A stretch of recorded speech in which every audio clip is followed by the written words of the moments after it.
टीव्हीवर मॅच पाहिजे ते बोललेलं काय कळलं तुम्हाला मला दिसत होतं ते आता तू काय शिकता तुम्हाला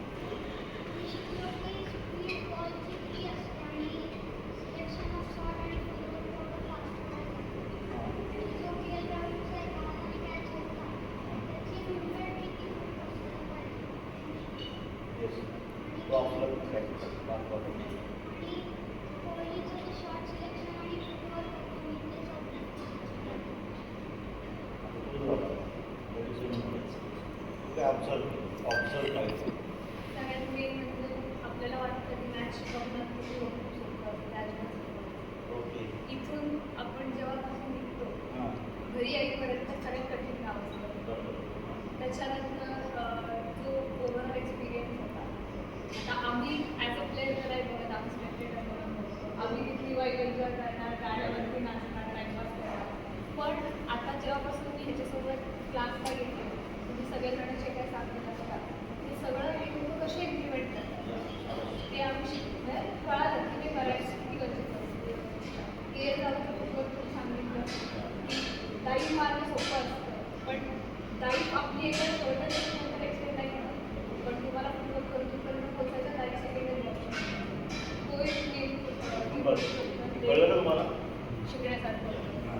शुभमनगीर हाईटमुळे त्याला किती प्लस पॉईंट आहे त्याच्यामुळे त्याला किती त्याचा कॉन्सिक्वेन्स पण आहे ती पण एक गोष्ट आहे. जितका बॅट्समॅन जितका तेवढं त्याला ॲडव्हान्टेज असतं मला वाटतं.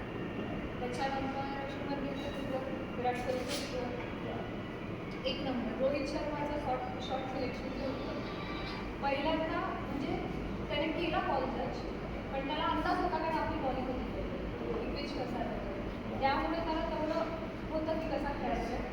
स्टार्टिंगला आल्या त्याने एखादा बॉल मारला नसते पण त्याचा 5 ओव्हर 37 रन होते इंडियाचे. त्यातला एक शॉट 6 होता शुभमनगीरचा होता बाकीचे 31 रन्स जे होते सगळे रोहित शर्माचे. सगळ्याच्या त्याच्या बाउंड्रीज होत्या त्याच्यानंतर रनिंग बिटवीन द विकेट्स म्हणजे केएल राहुल आणि विराट कोहली 2 मॅच त्याने काढले त्या दोघांनी. डिफेन्स केला त्याने बॉल विराट कोहलीने तो असा इथपर्यंतच गेला विराट कोहलीची फिल्डिंगची पोझिशन तिथपर्यंत त्याच्यामध्ये त्याने 2 रन काढले. बॉलिंग किती इम्पॉर्टंट आहे रनिंग बिटवीन द विकेट्स किती महत्त्वाचं आहे आणि तुमचं ओव्हरऑल टीमचं जे युनिटी असते ती किती महत्त्वाची ते सगळं बघायला मिळालं. ॲट द सेम टाईम जेव्हा आपल्याला 35,000 लोक बघायला येतात तेव्हा ते कंटिन्यूस ओरडत असतात. आपल्याला टी व्हीवर एक आवाज येत नाही की प्लेयर्सला किती ते बोलवत असतात हाक मारत असतात पण स्टील ते म्हणजे लक्ष विचारित पुढे म्हणजे तिथे आता सपोज ते बोलत असतात तरी ते नाही बोलायचे ते किती मन असतात गेममध्ये सो ते खूप मेन होतं. आणि ह्याने पण इन्फॅक्ट मॅमला प्रश्न विचारला त्याला त्यांना विचारलं की म्हणे तुम्हाला एवढे 35,000 लोक आता 35,000 कॅपॅसिटी तुम्हाला 1000 लोक कंटिन्युअस मोटिवेट करत असतात at the same time opposite team असतं तर डिमोटिवेट करत असतात तर मग हाऊ डू यू कीप का मॅम तेच बोलणार की it is like how you take it. तुम्ही मोटिवेटेड साईड होणार तर तुम्ही डिसमोटिवेटेड डिमोटिवेटिंग साईड होणार सो ते खूप महत्त्वाचं तुमचा पर्स्पेक्टिव्ह जो असतो तुमचं पॅशन टुवर्ड्स द गेम हे सगळं असेल तर तुम्ही डिमोटिवेट होणार नाही तुमचं लक्ष विचलित होणार नाही. त्यामुळे मग ते झालं इन्व्हॉल्वमेंट झाली आणि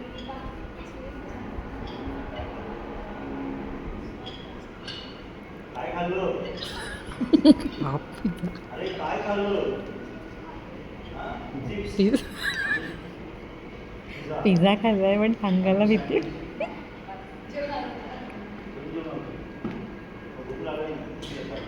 प्रवास 2 तासाचा 8 तासाचा प्रवास परत आम्हाला 3 तासाचा प्रवास परत ते 6-7 तासाचं हे किती आले 13 तास साडेअकरा निघालो असेल बरोबर ना? साडेअकरा निघालो असेल रात्री 11:30 ते 12 तास आपण लागतो.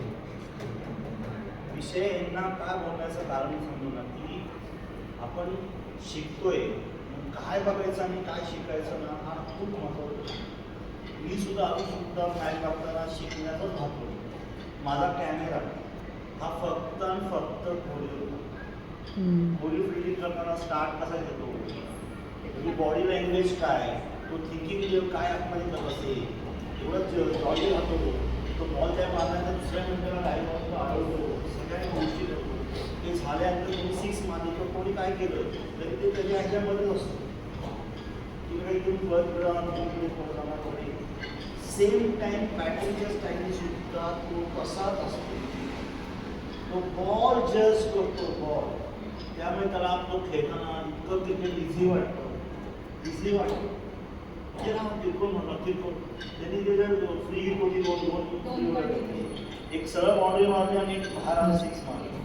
ते विषय नाही. हे काय असतात, काय लेवलची थिंकिंग लेवल असेल त्यांची. पण कसं म्हणजे ओढी म्हणजे काय जादूगार नाही आहे.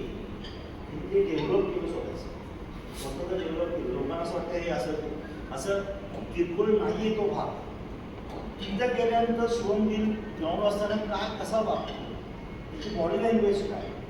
एखादा समजा सिराज असतो आपला पण आपला हा कुलदीप यादव, त्यांची बॉडी लँग्वेज काय असते, ते थिंकिंग बॉडी लँग्वेज फिल्डिंग करता येताना त्यांच्या डोक्यात काय चालू असतं तुम्हाला एक कळत नाही. तुम्हाला एक म्हणजे माहीत नाही.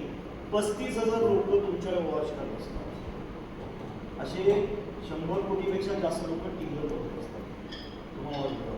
तेव्हा तुमच्यावर तुमच्या परफॉर्मन्सवर लक्ष असतं. त्या माणसावर किती प्रेशर येत असेल माणसाला. मला सांगा की अर्जुनचं पॅड घ्या आणि जर आतमध्ये जाण्यावरती अर्जुन जाऊ शकतो आतमध्ये नुसतं प्रेशर आहे ना. सगळ्यांचं लक्ष तुमच्यावर, सगळ्या प्रत्येक गोष्टीचं हालचालीवर लक्ष असतं. म्हणजे किती त्यांनी स्वतःला डेव्हलप केलं असतं. ते वरच्या लेवलला काय खेळतात तर ह्यामध्ये ते परफेक्ट असतात. सगळे बॅटिंग छान करतात. त्यावेळेस काय करायचं ते ज्याला जमतं ना तो वरच्या लेवलची. आता तुम्ही म्हणता की वरती शर्माने रोहित शर्माने 6 मारलेला, त्यांनी ते कन्वर्टचे तेच बाउन्सर कोहली लागलं तर मारता येत नव्हतं. ते मारतात ते त्यांची स्किल इम्प्रूव्ह केली. थोडंसं बॉल शॉट पडला की त्यांनी असं भार खूप आत आले. विषय कसा असतो म्हणजे तिथं वॉच करायचं की नक्की त्यांच्या डोक्यात काय चालू असतं हे शिकणार. मॅच कोणी खेळली जिंकली नाही. सुरुवात त्यांची बॅटिंग चांगली झाली. कुठं टर्न झाला मला सांगा. पहिली विकेट 1-1-1.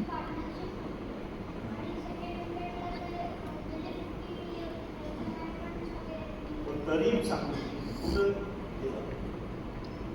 बॉलर बदलला. पडल्यानंतर तुम्ही सांगा कुलदीप चेंज